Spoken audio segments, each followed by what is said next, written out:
Tonight, we hear from a woman whose husband died from a rare form of cancer and who is now locked in a battle over his life insurance policy.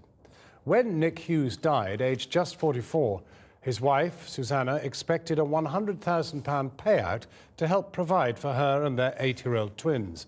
But the insurance company involved, Friends Life, is refusing to pay, saying he failed to disclose that he suffered from pins and needles.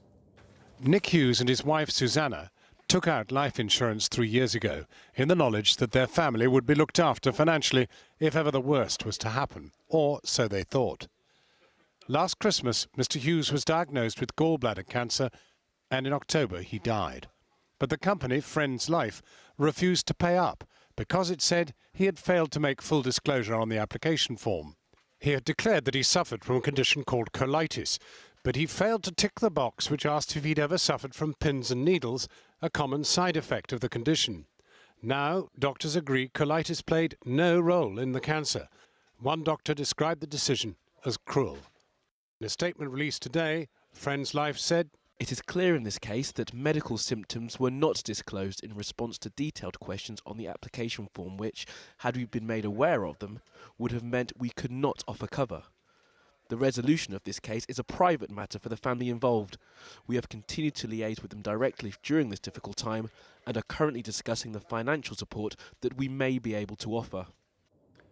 Well, Susannah Hancock joins me now. We'll come to that final statement a little bit later in talking with you, but let's start from the point at which your husband knew he was going to die and discovered that this policy wasn't going to work. Yes, he was diagnosed with cancer almost exactly a year ago, a very rare form of cancer.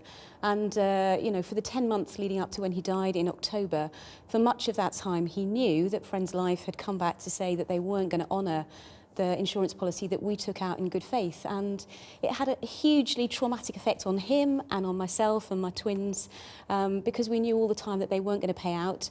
My husband was determined to continue fighting, but died before he saw the final outcome, which was a great tragedy. And I gather that, he'd got all the files on his laptop on his bed. He had. And he had to talk you through all these as he was dying. Yeah, so he lay on his hospice bed the day before he died. I didn't know then that it was quite so soon he was going to die. And he literally, I was sitting next to him, he showed me the laptop.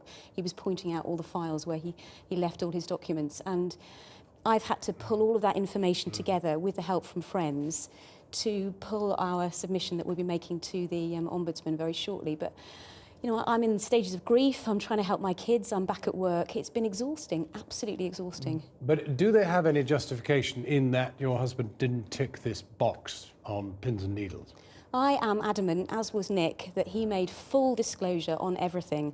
He suffered from something called colitis, and he ticked all of the boxes about colitis. He advised the insurance company to contact his GP, which they did. They saw all of his medical notes, and they agreed that we could take out a policy with them. But now they're saying that because he didn't tick pins and needles, which has nothing to do with why he died... And that's verified by the doctors? I've been verified by 2 consultants. I suffer from pins and needles when I use my laptop too often. It's just ridiculous. So where do you go from here? Well, we're going to take it to the Ombudsman, and I'm in the last stages now of pulling everything together.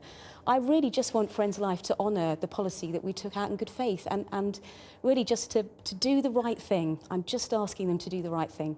And the matter of them suggesting that they'll help you out in a hardship fund?